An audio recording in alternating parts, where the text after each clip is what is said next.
there, Mom Terry here along with Miss Lucy, and today's video is can you make it work? All right, most of my viewers have a vehicle and they're thinking about a different vehicle for camping, and my advice is always just get out there and start camping. But here it is, I'm a little whiner. All right, you can get down.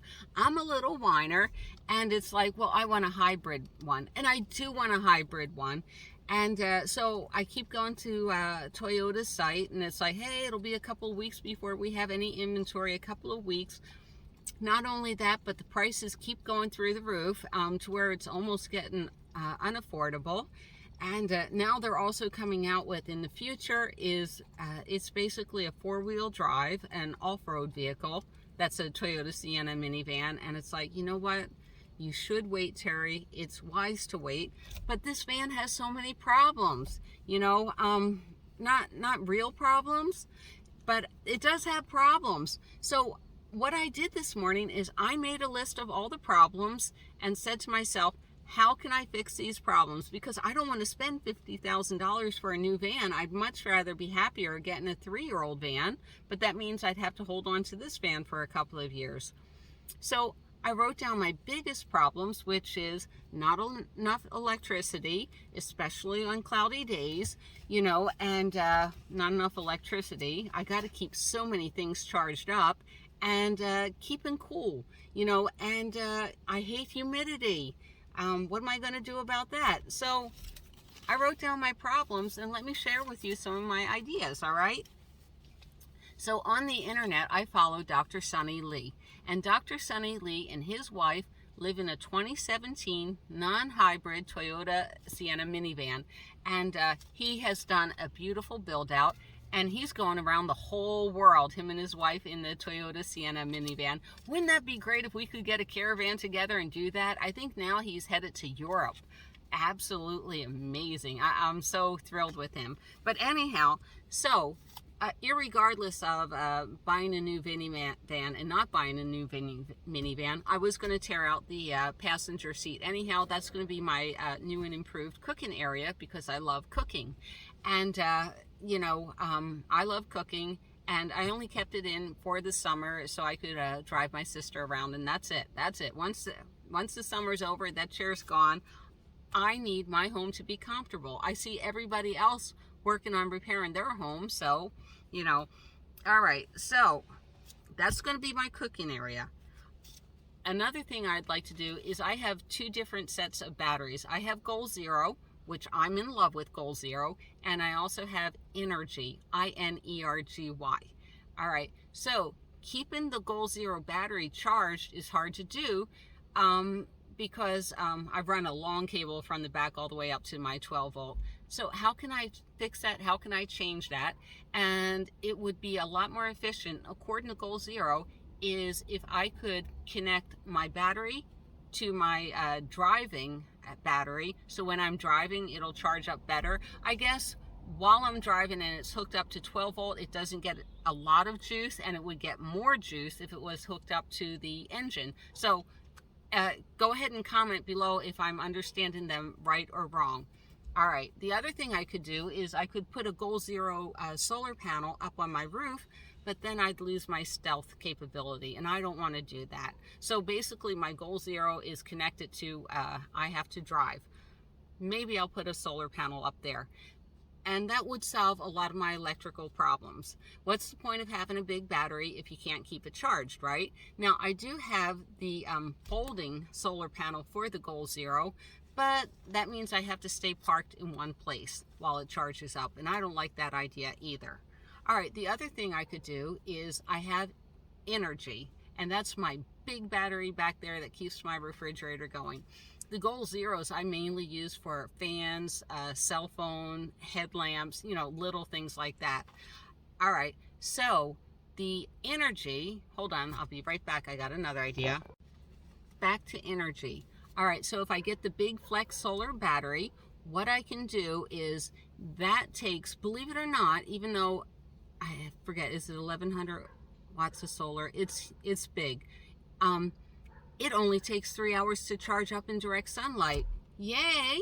They're getting so much better at this solar technology. So basically, I had my 100-watt solar panel on top that the guys put the cable through the van so it connects to my little Apex.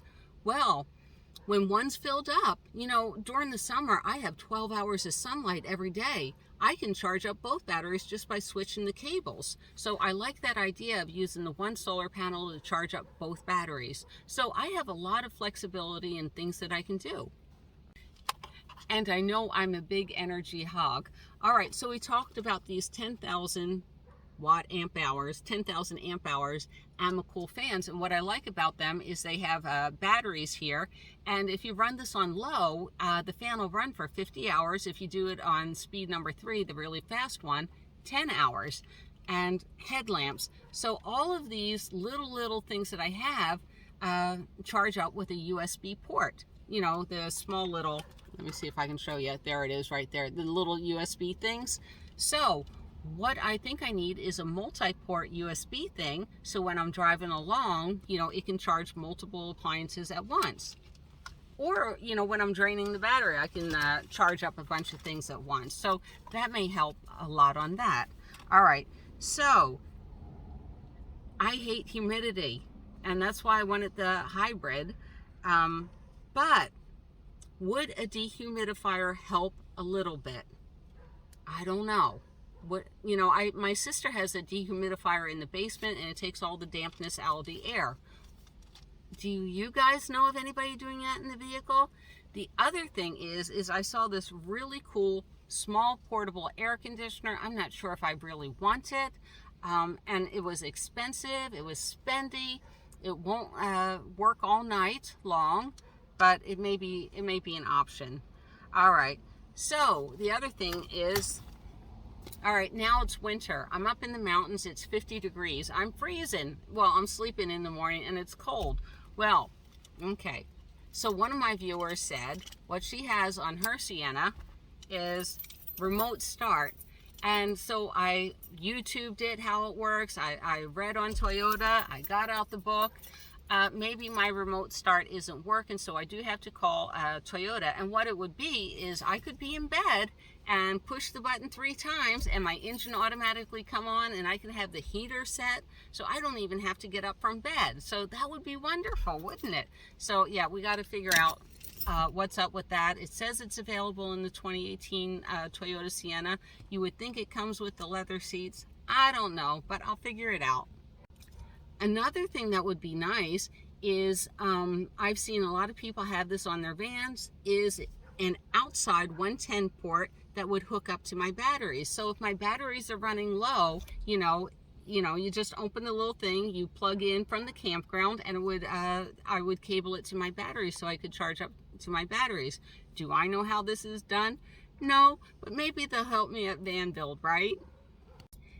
And Dr. Sunny Lee came up with a really good idea. I just saw these at Sam's Club or Costco. They are hand warmers that you charge up again with a USB port. But what he does is he puts his in the sleeping bag at night. So, and he says it stays on for 9 hours. So that sounds really good. And another thing is, Pam on the Lamb, she had an older, I think it was a 2016 RAV4 that she moved up to, and a 110 volt outlet, and she was able to do her induction stove cooking with it. So I want to call and make sure, and I think she used her induction stove real low. I know I bought the same induction stove as hers, and I can't turn it up all the way. I have to use it on low, but still, that's nice for cooking. Like I said the other day, my big thing is cooking, eating healthy. That's what I want to do. That's why the expanded space and everything, and staying cool. You know what? I don't mind being cold, but what I can't stand is humidity. All right, so the object of today's video is, hey, you don't have to go out and get a new vehicle. Let's see if we can make it work with some modifications. So, yay, modifications. It's so funny. You know, I do stay some nights in my sister's house, and it's like, I would rather be in my van any time of the day. I love it in here, but I have to make it work for me, right? Yes, I do. So, any of my viewers have any ideas or something they're trying, like I said, I really appreciate the one viewer telling me about remote start. I wish I could remember who that was so I could give her credit, but that's a wonderful idea. All right. Thank you all. See you guys down the road. And let me know if you're making any modifications on your vehicles. Just put it in the comments below, because you know I love reading the comments, especially in the morning when this one gets belly rubs. All right. Bye from Terry and Miss Lucy.